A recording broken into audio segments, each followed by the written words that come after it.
In the episode today, what close is peace in Ukraine and who's paying for the war? Russia negotiates with Turkey and hits Turkish ships with ballistic missiles. The deeper the hit, the better they understand. Russia only understands the language of deep strikes into its territory. Yesterday, on Sunday, when Ukrainian President Volodymyr Zelensky voiced readiness to drop his country's bid to join NATO in exchange for Western security guarantees as he held talks in Berlin with U.S. envoys that were set to continue today on Monday. The Ukrainian leader rejected the U.S. push for ceding territory to Russia, saying he hoped Washington would back the idea of freezing the front line where it is. Ukrainian President Volodymyr Zelensky was set to push on with talks in Berlin on Monday with U.S. President Donald Trump's envoys on how to end the grinding war with Russia. As the conflict raged on, Zelensky's delegation huddled for over 5 hours on Sunday with Trump's special envoy Steve Witkoff and the U.S. President's son-in-law Jared Kushner.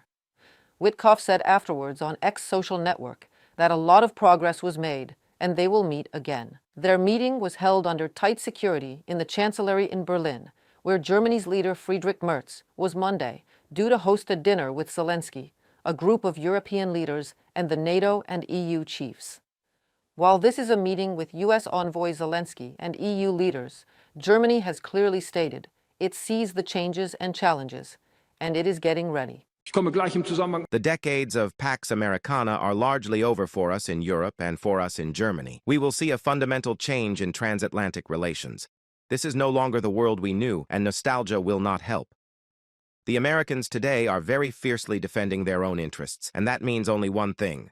We must also be resolute in defending ours. We are not that weak and not that small. We are a European internal market of 450 million inhabitants. If you add the British, who unfortunately left the European Union, but are now clearly seeking to get closer to Europe again, at least in matters of foreign policy and security, then together, we are already 500 million people.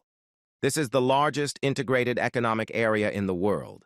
That is why it is now a question of making our common voice loud and clear within the European Union. This Russian war of aggression against Ukraine and against Europe, and if Ukraine falls, it will not stop. Just as in 1938, the Sudetenland was not enough. Putin will not stop, said German Chancellor Friedrich Merz. You know, if that is not enough for Europe to rise against the threat at full force and not in half measures as of now, let me just put it straightforwardly. We are almost 4 years into this war. And when I say we, I mean solely Ukraine, because our people and volunteers are dying every day, and only that counts. And two, our main guarantors, as per Budapest Memorandum, switched sides and broke their promises. They are now allies to each other. They meet in Alaska, and as clearly as stated by the new American National Security Strategy, Russia is to be treated as a business partner, not a threat. But, no matter whether you like or not Donald Trump, he has a concrete, hard reason not to respect Europe. Because it is a European war, as rightfully German Chancellor confirms, and all 500 million Europe should have ended long time ago. Instead, all Europe shows cowardice and truly amazingly slow pace in grasping the reality, being completely unable to even confiscate Russian bloody money in its own European banks. And so when Donald Trump is asking, where were you for these 4 years, Europeans? Why is the war in the middle of Europe still onwards? And whining, weak, neutered Europe is Camberlaning all the way and doesn't have much to answer, and still as of today keeps on buying Russian gas. Don't get me wrong. It is very good that Germany understands the wolf is at the door and we must get ready, finally.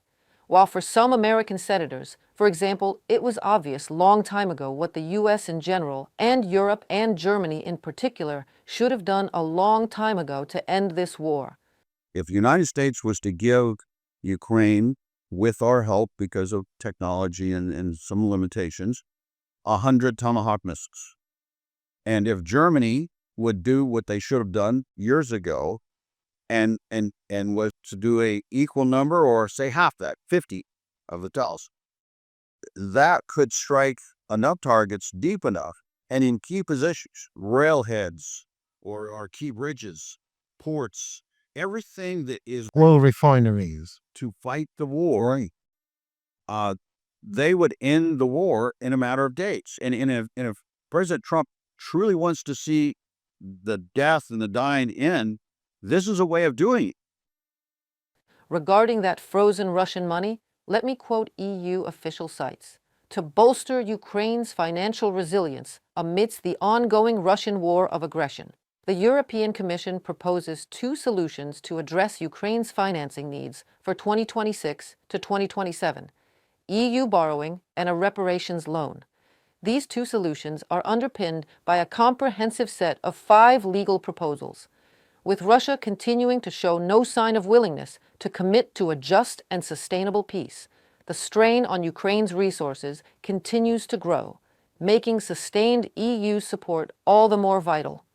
The potential use of these immobilized Russian state assets to finance Ukraine's needs has become the subject of a heated debate within the European Union.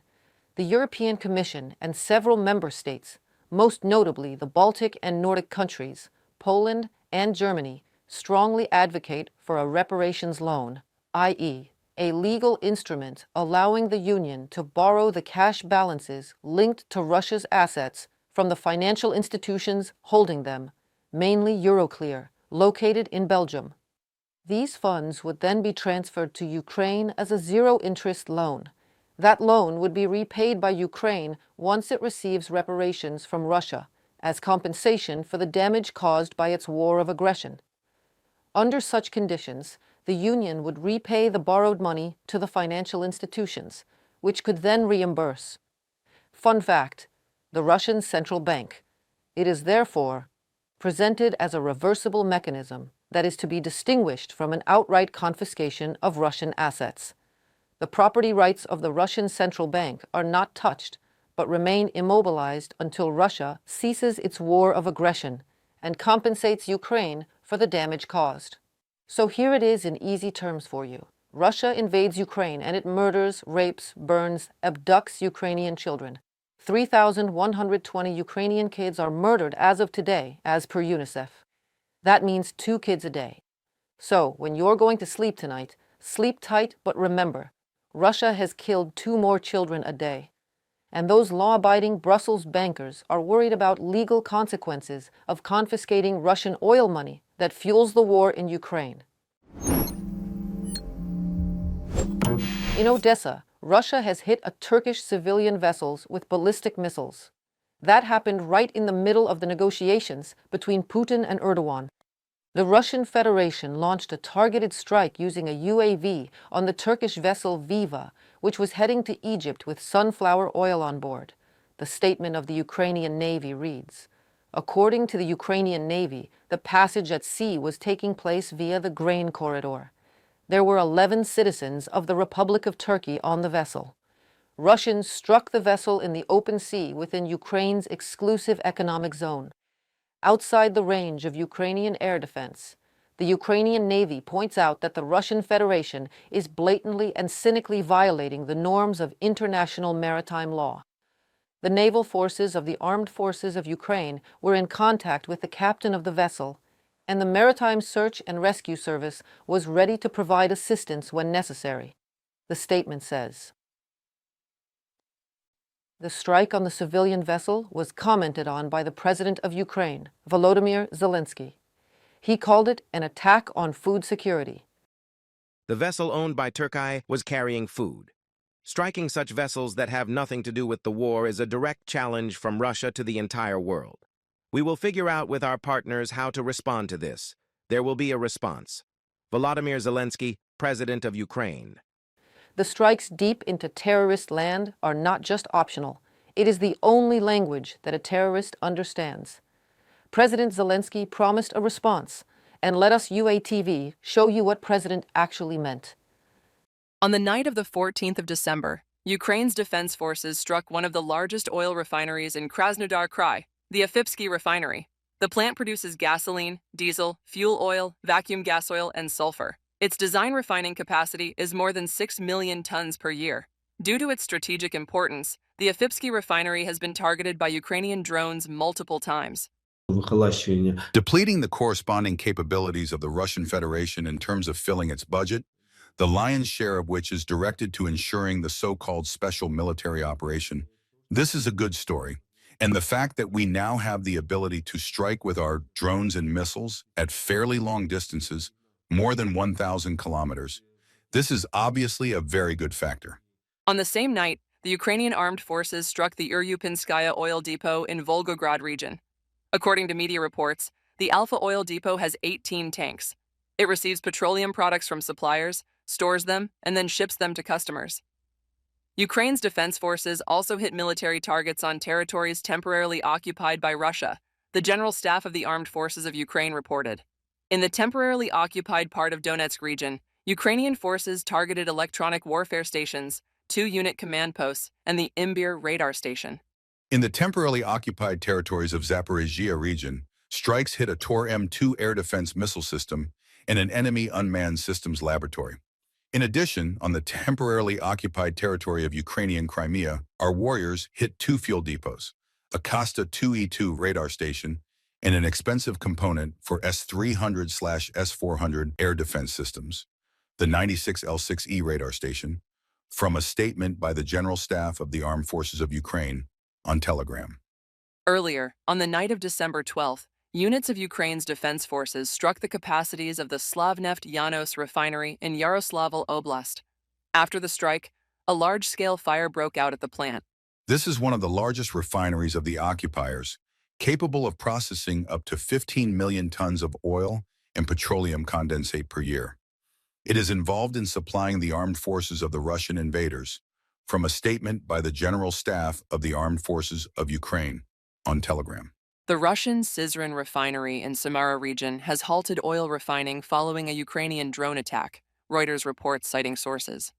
The sources said the drones hit the plant's CDU-6 crude distillation unit, which is primary equipment that was also targeted by drones in August and required 2 weeks of repairs. One of the sources said that the latest repair work could last for about a month. The plant produced 800,000 tons of gasoline, 1.5 million tons of diesel, and 700,000 tons of fuel oil last year, from a publication by Reuters. Following a drone attack on December 11th, a Russian oil production platform halted operations. This was the first strike on Russia's oil production infrastructure in the Caspian Sea.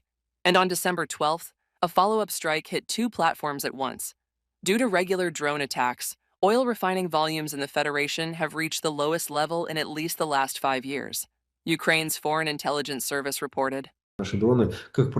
Typically, our drones are directed at objects of the Russian military industry, military infrastructure facilities, military objects, as well as oil refining or gas transportation structures of the Russian Federation, which will accordingly affect in the future both the supply and support of the Russian army and logistical problems that will arise more and more for the Russians. The aggressor country cannot keep up with restoring oil refining capacities due to new drone attacks, and access to Western components and equipment is blocked by sanctions. As a result, large Russian energy companies cannot meet the demand for gasoline on the domestic market. Fuel shortages are observed in most regions of the Federation. According to suppliers, fuel prices have soared by 40 to 50% since the beginning of the year, reported by Victoria Chistukina, UATV News. That's it for today's News Digest. Thanks for watching. Subscribe to stay updated, like the video, and share it if you find it useful. See you next time.